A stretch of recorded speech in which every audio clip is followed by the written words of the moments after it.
believe this goes back to our ideology of success. When our ideology of success is formed from the media and entertainment, we struggle with true direction. This is because we do not have a true definition of ourselves. We define ourselves by how our environment defines us. When I was on the streets, if you were broke, then you were at the bottom of the barrel. Successful people had money and unsuccessful people did not have money. Although money is a part of success, what I found out is that this is not the entirety of the ingredients making up my idea of success. It takes more than money to be successful in my eyes. Determining what makes your life enjoyable is the question that you must answer before you can begin to evolve into the individual that fits your heart.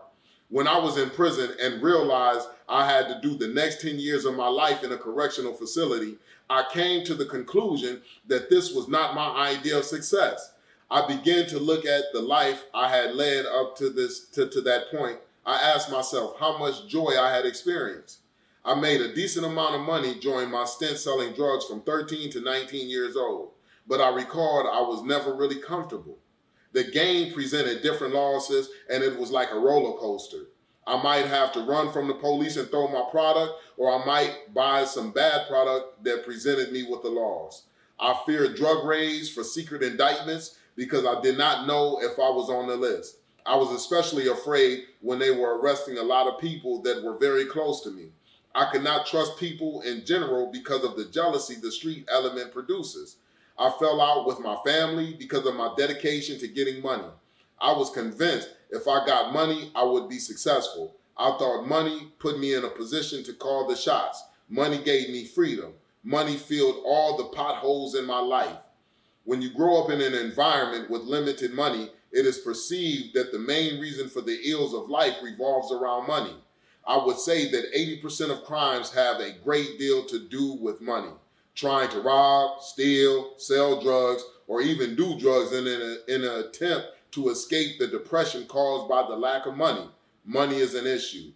The foundation of my change came in understanding what success meant to me. I realized money and materialistic items alone were not enough for me to enjoy life. I was in this place, and even if I had millions of dollars, I still would not be content. I wanted the ability to be able to see my son grow. I wanted to be around people that I knew cared about me and involved in genuine relationships. I wanted to change my environment in the same day. I wanted to travel. I wanted to watch a Cavs game. I wanted to watch the Browns play. I wanted to eat Jell-O with the fruit in it when I wanted.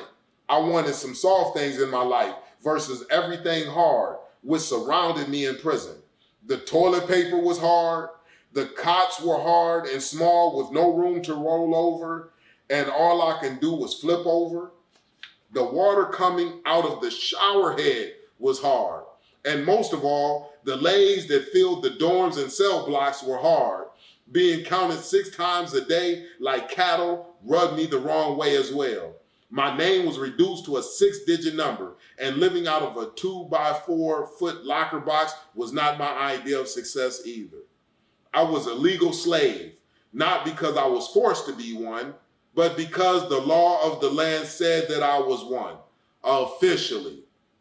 The 13th Amendment reads, neither slavery nor involuntary servitude, except as punishment for a crime whereof the party shall have been duly convicted, shall exist in the United States or any other place subject to their jurisdiction. The only way that anyone can be a slave in the United States of America now is to be convicted of a crime, and it serves as punishment. This is why people working in the furniture factory can get paid 22 cents an hour for producing furniture for businesses that make millions of dollars in revenue a year. Prison is a business, and I was the product. This was a part of the game that I did not sign up for at all. I was only supposed to get the money and all the luxuries it had to offer, but instead, I received a 10-year sentence. All these wants I had weren't met with me being in prison. When I was on the streets, the main goal was not to be hustled and not to be treated as a sucker. I felt like a sucker because the money I hustled for was confiscated due to being drug money. The cars I bought were considered purchased with drug money and confiscated. The only thing not considered drug money and not questioned was the money that I took to my attorney. If the drug money was bad and needed to be confiscated, then how an attorney could be permitted to accept this tainted drug money?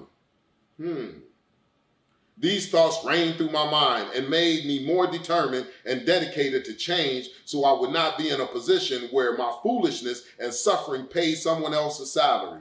I viewed the attorney as being a part of a system where people on the other side of it never really truly won. I did not like putting my life in the hands of others.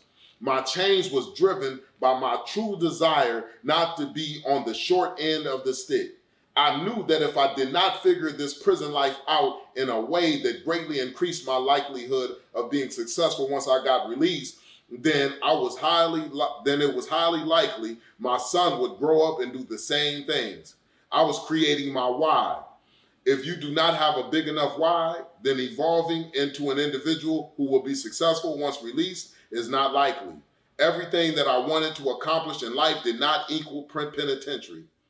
Knowing your definition of success is the beginning of evolving into a new individual. Knowing is half the battle.